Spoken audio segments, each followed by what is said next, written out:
Hello दोस्तों, कैसे हो आप लोग। Welcome back to the channel.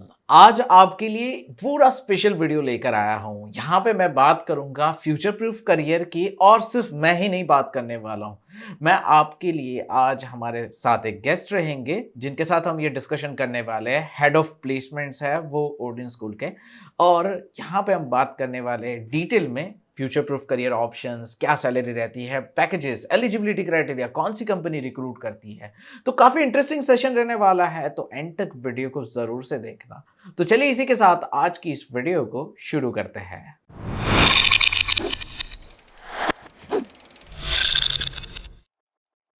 दोस्तों, शुरू करते हैं सेशन को, और ज़्यादा टाइम वेस्ट नहीं करेंगे। लेकिन यहाँ पे जो हमारे गेस्ट है वो काफ़ी ज़्यादा स्पेशल है, तो उनके बारे में पहले हम बेसिक यहाँ पे उनका बैकग्राउंड और उनका इंट्रोडक्शन जान लेते हैं। तो उनका नेम श्रुति है, वो हेड ऑफ प्लेसमेंट है जैसा कि मैंने आपको बताया। तो बाकी की इन्फॉर्मेशन वो खुद इंट्रोड्यूस करेंगे। तो हेलो मैडम, कैसे हो आप, and welcome to our family. Thank you Abdul, thank you very much, pleasure to be here.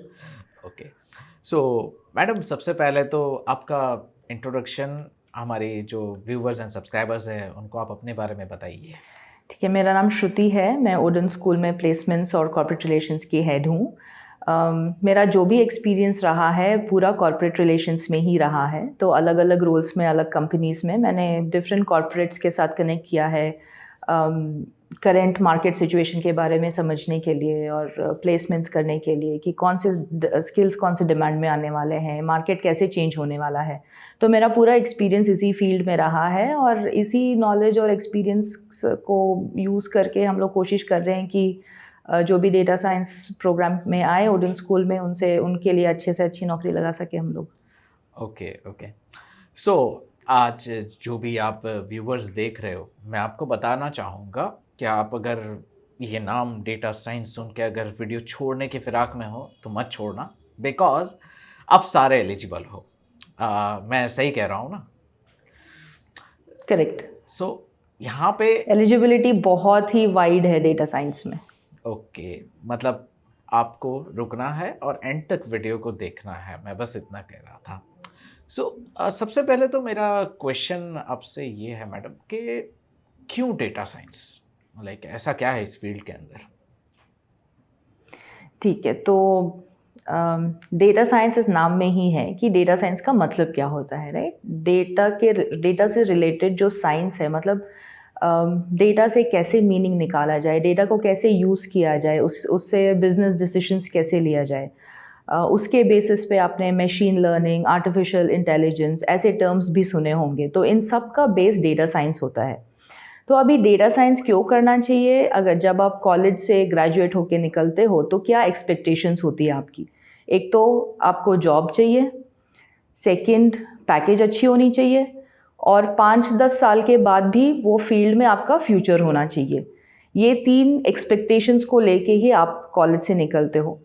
तो डेटा साइंस जो फील्ड है वो इन तीनों एस्पेक्ट्स को क्लियर करती है। क्योंकि इतना सारा डेटा जनरेट हो रहा है आजकल मार्केट में कि हर एक कंपनी डेटा को यूज़ करके अच्छे डिसीजंस लेना चाहती है। जैसे ना हम लोग अपना करियर जिस तरह फ्यूचर प्रूफ करना चाहते हैं, कंपनीज भी उनका बिजनेस करियर मतलब फ्यूचर प्रूफ करना चाहती हैं। तो उसके लिए डेटा बहुत सिग्निफिकेंट है। हर एक कंपनी में, ऑलमोस्ट एवरी कंपनी में डेटा साइंस अपॉर्चुनिटीज़ हैं अभी। और अगर आप सैलरीज़ की बात की जाए तो अभी स्किल में और डिमांड में, सप्लाई में और डिमांड में बहुत गैप है डेटा साइंस में। मतलब कंपनीज़ में जितनी डिमांड है उतना सप्लाई नहीं है अभी। इसीलिए जो अच्छे कैंडिडेट्स हैं, जो ट्रेंड है, जिनको ये टेक्नोलॉजी समझ में आती है, उनके सैलरीज़ भी ज़्यादा हैं। तो किसी भी दूसरे टेक्नोलॉजी से आप कंपेयर कीजिए, डेटा साइंस की सैलरी मार्केट एवरेज से ज़्यादा होती है। और तीसरी चीज़ जो है, हम लोग जैसे जैसे डिजिटाइज हो रहे हैं, जैसे जैसे टेक्नोलॉजी को हम लोग अडॉप्ट कर रहे हैं, उतना डेटा ज़्यादा जनरेट कर रहे हैं।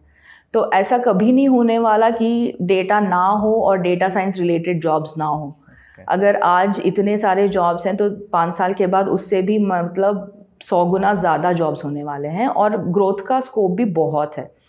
तो इसीलिए डेटा साइंस एक बहुत अच्छा करियर अपॉर्चुनिटी है, स्पेशली जो लोग अभी ग्रेजुएट होके आ रहे हैं, स्पेशली बिकॉज अभी सप्लाई की बहुत ज़रूरत है इंडस्ट्री को। ओके, सो डेटा साइंस के बारे में तो आपने काफ़ी ज़्यादा डिटेल में बताया एंड आपकी बात बिल्कुल सही है कि जो डिमांड है उसको देखते हुए अगर चले तो अब काफ़ी लोगों के दिमाग में एक क्वेश्चन रहता है कि like data science computer science जैसा हो जाता है, मतलब उसकी उसी फील्ड का जुड़ा हुआ है तो हमें बहुत ज़्यादा कोडिंग सीखनी पड़ेगी या ऐसा कुछ है, तो वो डाउट आप क्लियर कर दीजिए।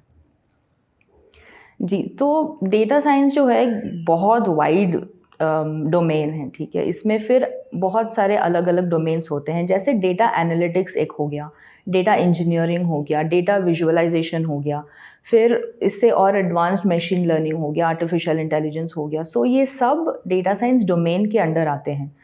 तो नॉन आईटी या जो कंप्यूटर साइंस बैकग्राउंड से नहीं है, जिनकी आपने बात की, उनका भी इसमें बहुत स्कोप है, क्योंकि ये जो भी मैंने अलग-अलग वर्टिकल्स की बात की, उन सब में कोडिंग और प्रोग्रामिंग की ज़रूरत नहीं होती है हर एक चीज़ में। ओके।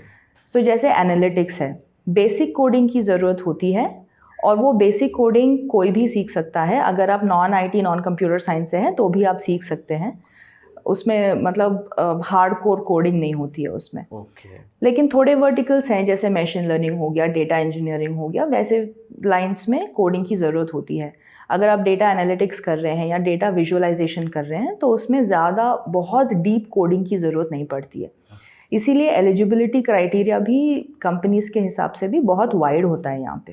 ओके। और एक चीज़ जो है, डेटा साइंस एक ऐसा डोमेन है जिसमें डोमेन नॉलेज की भी ज़रूरत पड़ती है। जैसे फॉर एग्जांपल एक फार्मास्यूटिकल कंपनी है, अगर एक स्टूडेंट आए, एक किसी को उन्होंने एम्प्लॉय किया और बहुत सारा फार्मास्यूटिकल्स रिलेटेड डेटा दिया, तो उसमें वो डेटा समझने की भी थोड़ी क्षमता होनी चाहिए, राइट? तो अगर आप से फार्मास्यूटिकल बैकग्राउंड से हैं और उसके बाद आपने एनालिटिक्स भी किया है, एनालिटिक्स की समझ है आपको, तो इतने सारे फार्मास्यूटिकल कंपनीज़ में आपको जॉब लगने की बहुत हाई चांसेस होती हैं। सिमिलरली विद बैंकिंग और फाइनेंस सेक्टर भी, हर एक बैंकिंग और फाइनेंस कंपनी, बैंक्स हो या फिर big companies like Aditya Birla, life insurance, investment banking, इन सब चीज़ों में डेटा साइंस और डेटा एनालिस्ट की ज़रूरत होती है। तो अगर आप बीकॉम बैकग्राउंड से हो, या आपने इकोनॉमिक्स किया है या फाइनेंस किया है, तो आपका वो नॉलेज जो है वो भी इस फील्ड में काम में आएगा। तो ऐसा नहीं है कि डेटा साइंस सिर्फ कंप्यूटर साइंस बैकग्राउंड लोगों के लिए है। डेटा साइंस सब के लिए है। तो आपका जो डोमेन नॉलेज है वो, और उसके ऊपर एक एनालिटिक्स का जो नॉलेज है जो आप बिल्डअप करोगे डेटा साइंस सीख के, इन दोनों का कॉम्बिनेशन बहुत इंपॉर्टेंट है डेटा साइंस के लिए।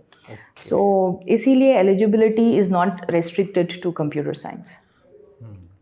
सो लाइक ये शायद हमारे जो व्यूवर्स हैं उनको पहली बार जानने को मिला होगा। आपने जो डोमेन वाइज एग्जांपल दिया वो काफ़ी ज़्यादा इंटरेस्टिंग था कि बैकग्राउंड क्यों इम्पॉर्टेंस रखता है और आपको ऐसे फिक्र करने की ज़रूरत नहीं, कंप्यूटर साइंस में नहीं है, फिर आपके लिए काफ़ी अच्छा है, उस डोमेन में आपको अपॉर्चुनिटी मिल सकती है।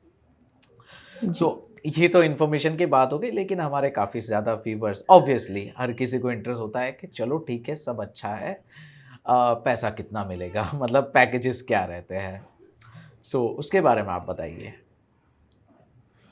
पैकेजेस का रेंज भी बहुत वाइड है। मतलब फ्रेशर्स को 4 लाख से लेके, हमारे पास ओडेन स्कूल में ऐसे भी फ्रेशर्स हैं जिन्होंने उनका फर्स्ट जॉब 15 लाख पे क्रैक किया है। फर्स्ट जॉब तो 15 अगर आप lakhs?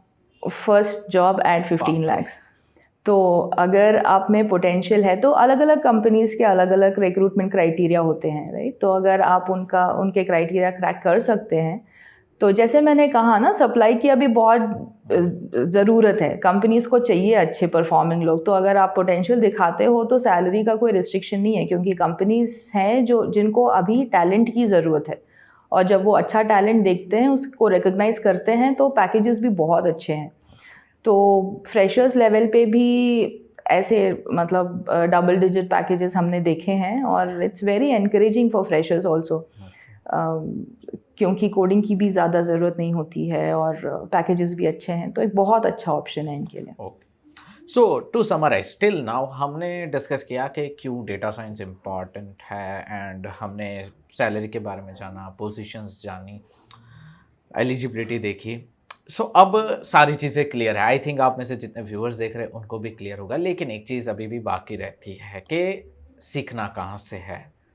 तो मैडम सीखने के लिए तो देखो, जहाँ तक मैं जानता हूँ 2016 आफ्टर जियो यूट्यूब पे इतना ज़्यादा कंटेंट आ रहा है और काफ़ी प्लेटफॉर्म्स पे काफ़ी कुछ कंटेंट आ रहा है। मैं जानता हूँ कि नॉलेज के लिए तो पूरा बहुत सारी चीज़ें अवेलेबल है और काफ़ी सारे ऑप्शंस भी अवेलेबल हैं, एंड हमारे व्यूवर्स भी काफ़ी सारे ये सारी चीज़ें जानते हैं आज के डिजिटल ज़माने में। यहाँ पे सीखने के लिए आपका क्या सजेशन है कि भाई किस तरीके से स्टार्ट किया जाए इसको? ठीक, गुड क्वेश्चन अब्दुल। तो मैं पहले ये कहूँगी कि व्यूअर्स जो हैं जिनको डेटा साइंस में इंटरेस्ट है, उनको पहले एक चीज़ डिसाइड करनी है, क्या उनको सिर्फ नॉलेज चाहिए या उनको जॉब चाहिए। ओके। तो that is the first decision जो बनाना है उनको, जो लेना है उनको, ठीक है। क्योंकि अगर सिर्फ नॉलेज चाहिए तो नॉलेज फ्री में बहुत अवेलेबल है, जैसे आपने कहा यूट्यूब है, इतने सारे दूसरे ई लर्निंग प्लेटफॉर्म्स हैं जहाँ पे नॉलेज अबंडेंटली अवेलेबल है, अच्छे क्वालिटी की नॉलेज भी अवेलेबल है, ठीक है। तो दूसरी चीज़ की बात करते हैं कि क्या आपको जॉब चाहिए। अगर आपको जॉब चाहिए तो आपका नॉलेज गेन करने का तरीका भी अलग होना चाहिए, राइट। आपको पहले इस चीज़ की समझ होनी चाहिए कि कंपनीज़ को चाहिए क्या, कौन से टेक्नोलॉजीज़। अभी डेटा साइंस की जब हम बात करते हैं तो उसमें पाइथन है, आर है, सीक्वल है। सीक्वल में फिर अलग अलग टाइप्स के सीक्वल हैं, एमएस सीक्वल है, माई सीक्वल है, पोस्टग्री सीक्वल है। फिर आप डिफरेंट लाइब्रेरीज़, पाइथन में इतने सारे लाइब्रेरीज़ हैं। आप आर प्रोग्रामिंग की बात करोगे तो फिर उसमें इतना सारा डाइवर्सिटी है। आप अगर मशीन लर्निंग सीख रहे हो तो उसमें इतने सारे एल्गोरिथम्स हैं, स्टैटिस्टिक्स है, पावर बीआई है, टैब्लू है, इतना सारा है डेटा साइंस के अंदर। तो आप सीखोगे क्या? तो वो डिसीजन लेने के लिए आपको पहले ये समझ लेनी चाहिए कि कंपनी इंडस्ट्री में आजकल चल क्या रहा है। क्या पावर बीआई बेस्ड प्रोजेक्ट्स चल रहे हैं या फिर टैब्लू बेस्ड प्रोजेक्ट चल रहे हैं, पाइथन के ऊपर ज़्यादा जॉब्स हैं या फिर किस चीज़ के ऊपर ज़्यादा जॉब्स हैं आपको, राइट। तो इसीलिए पहले ये, अगर आपको सिर्फ नॉलेज चाहिए तो जैसे मैंने कहा नॉलेज अवेलेबल है, लेकिन एक क्यूरेटेड, एक स्ट्रक्चर्ड करिकुलम की जो ज़रूरत होती है जॉब पॉइंट ऑफ व्यू से।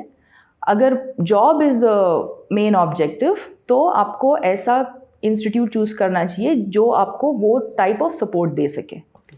एंड हाँ, एंड मेरे ख्याल से मुझे ऐसा फील हुआ आपने जब कहा कि प्रॉपर अभी क्या चल रहा है, बहुत सारी चीज़ें आती है, तो मेरे ख्याल से ऐसे पर्सन की सामने ज़रूरत रहती है जिसको एग्जैक्टली पता हो कि ये चीज़ अगर करेगा बंदा तो उसको जो है जॉब मिल जाएगी आसानी से, और ये चीज़ फ्री सोर्सेस में अवेलेबल नहीं होती है, वो तो सब कुछ पढ़ा देते हैं। और करेक्ट। और एक चीज़ जो है ना कि जब आप, स्पेशली अगर आप नॉन कंप्यूटर साइंस से हो और अगर आप ऐसे टेक्नोलॉजी सीख रहे हो तो आपको हैंड होल्डिंग की ज़रूरत पड़ती है।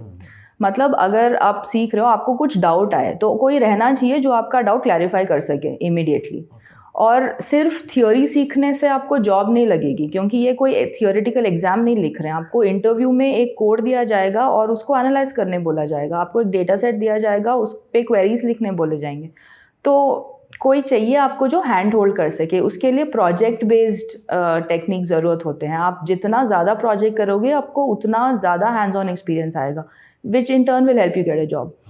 तो इस तरह का ट्रेनिंग जो है वो फ्री प्लेटफॉर्म्स पे मुश्किल है मिलना, हैंड होल्डिंग की जो है। और मेंटरशिप एक बहुत इंपॉर्टेंट एस्पेक्ट होता है। जो ऑलरेडी इंडस्ट्री में डेटा साइंटिस्ट्स और डेटा एनालिस्ट्स जो काम कर रहे हैं 5, 6, 10 साल से, तो उनसे बात करना और उनसे पूछना कि इंडस्ट्री में कैसे होता है। ये मैंने पाइथन सीखा हुआ है लेकिन ये प्रोजेक्ट्स में कैसे अप्लाई होता है।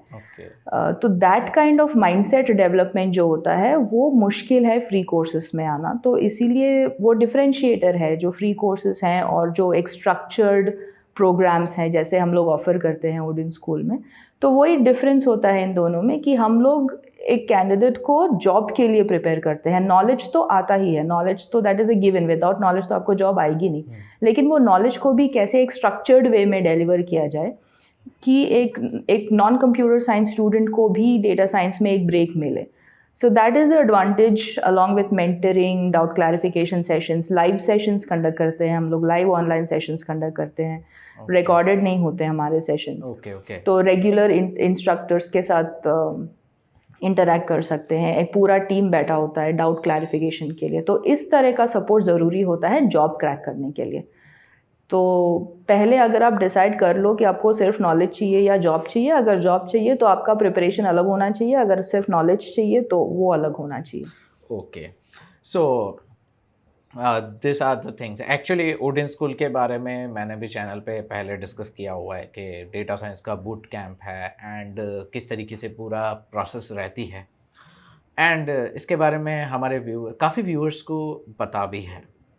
अब यहाँ पे आज आप आए हो एज अ गेस्ट, तो आज यहाँ पे आपने थोड़ा डिटेल में बताया कि वाई, कैसे और क्या किस तरीके से, तो काफ़ी कुछ हमारे व्यूअर्स को समझ में भी आया होगा।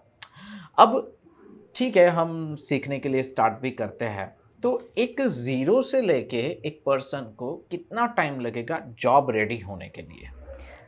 कम से कम डिपेंड करता है। अगर आप थोड़ा कंप्यूटर साइंस बैकग्राउंड से आ रहे हो, थोड़ा आपको बेसिक नॉलेज है, तो शायद 3, 4, 5 मंथ्स लग सकते हैं। लेकिन अगर आप टोटल ट्रांजिशन कर रहे हो तो 6 महीने तो लगते हैं। ओके। टेक्नोलॉजी सीखने में ज़्यादा टाइम नहीं लगता, बट प्रैक्टिस चाहिए होती है। Practice, multiple assignments, multiple projects करके जो प्रैक्टिस पार्ट है उसमें थोड़ा टाइम लगता है। हैंड्स ऑन तो इसीलिए एक्सपीरियंस। हमने 6 to 9, हाँ, हैंड्स ऑन एक्सपीरियंस के लिए। ओके। तो क्योंकि हमारे पास बहुत सारे नॉन आईटी स्टूडेंट्स आते हैं, और अभी जैसे इंडस्ट्री की डिमांड भी चेंज हो रही है, तो अभी हम भी सोच रहे हैं कि एक्सटेंड किया जाए, कि 9 मंथ्स टाइम दिया जाए, ताकि उनको ज़्यादा रिविजन, ज़्यादा प्रैक्टिस, हैंड्स ऑन एक्सपीरियंस का ज़्यादा स्कोप मिले। ओके। सो ये तो और क्लियर हो गया। हाँ, लेकिन अब ठीक है, आपने कहा कि नॉलेज एंड जॉब करनी है, तो ठीक है, हमारे व्यूवर्स मैक्सिमम जॉब में ही इंटरेस्ट रखते हैं, जॉब तो ऑब्वियसली करनी है। सो नॉलेज मिल गया, जॉब मिल गई, अब प्लेसमेंट की अगर बात करें, तो प्लेसमेंट का सिनारियो क्या रहता है और किस तरीके से, कौन सी कंपनीज, अगर आप चाहो कुछ एग्जांपल्स, कौन सी कंपनीज रिक्रूट करती है वो अगर देना चाहो, और किस तरीके से पूरा प्लेसमेंट का सिनारियो रहता है? राइट। तो डेटा साइंस अभी एक इवॉल्विंग फील्ड है, अभी तक पूरा इस्टेब्लिश्ड फील्ड नहीं है, इसीलिए इसको इमर्जिंग टेक्नोलॉजी बोलते हैं, राइट। तो बहुत सारे कंपनीज़ में अभी भी एक सेट आप जॉब डिस्क्रिप्शंस भी देखोगे, अगर नौकरी पे जाके, naukri.com पे जाके देखोगे या फिर लिंक्डइन पे जाके देखोगे, तो आपको सेम रोल के अलग अलग जॉब डिस्क्रिप्शंस भी दिखेंगे। जो एक फ्रेशर या फिर जो अर्ली प्रोफेशनल्स हैं उनके लिए थोड़ा कंफ्यूजिंग हो सकता है, क्योंकि सेम जॉब रोल के लिए अलग अलग रिक्वायरमेंट्स क्यों हैं। तो हमारा जो प्लेसमेंट प्रोसेस है उसमें हम लोग ये सब फिगर आउट करते हैं। तो पहले हम लोग अपना स्टूडेंट्स का बैकग्राउंड समझते हैं कि वो कौन से डोमेन से आ रहे हैं, उनका स्पेशलाइजेशन क्या है, वो सब्जेक्ट्स कौन से स्ट्रॉन्ग हैं उनके। डेटा साइंस के अंदर उन्होंने एनालिटिक्स में टैलेंट दिखाया है, फिर इंजीनियरिंग में ज़्यादा इंटरेस्ट है उनका, या फिर किस चीज़ में इंटरेस्ट है।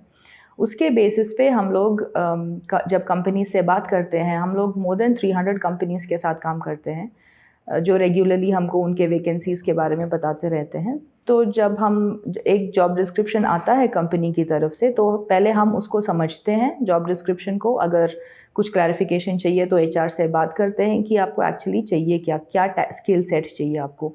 उसके बेसिस पे हम हमारे स्टूडेंट बेस में वो मैच करके, जो स्टूडेंट्स हैं जो वो जॉब डिस्क्रिप्शंस को सूट करते हैं, उनको उस इंटरव्यू के लिए भेजते हैं। तो बहुत सारा बैकग्राउंड वर्क होता है हमारे पास, टू एंश्योर कि हमारा एक ही है कि स्टूडेंट को मैक्सिमम अपॉर्चुनिटीज़ मिलनी चाहिए जॉब के लिए, और अपॉर्चुनिटीज़ अवेलेबल हैं। अगर हम ऐसे ही रैंडमली मैच करें तो रिजेक्शन के चांसेस बहुत ज़्यादा हो जाते हैं, तो वो नहीं करना है हमें। हमारे स्टूडेंट्स जो हैं उनको we try and reduce the rejections that they have and increase the opportunities that they have. तो इसीलिए हम लोग प्रोफाइल मैचिंग करते हैं। फिर एक बार उनका प्रोफाइल शॉर्टलिस्ट हो जाता है, तो फिर उसके बाद जो रिटन टेस्ट होता है, face to face interview rounds होते हैं, टेक्निकल राउंड्स होते हैं, फाइनल ऑफर लेटर जब तक आता है तब तक पूरा हमारा सपोर्ट रहता है उनको।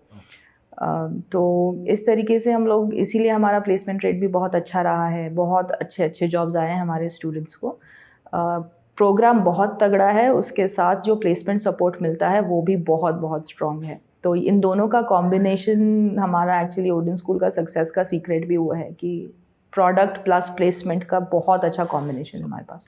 ओके, सो मैडम, ये सारी चीज़ें क्लियर हो गई एंड अब हमारे जो व्यूवर्स हैं उनमें से अगर किसी को ये प्रोग्राम ज्वाइन करना हो तो किस तरीके से ज्वाइन करेगा, थोड़ी सी प्रोसेस के बारे में आप बताइए। एंड अगर आप कोई स्कॉलरशिप ऑप्शन या हमारे व्यूवर्स के लिए कुछ स्पेशल प्रोवाइड कर रहे हैं तो वो भी बता दीजिए, काफ़ी खुशी होगी।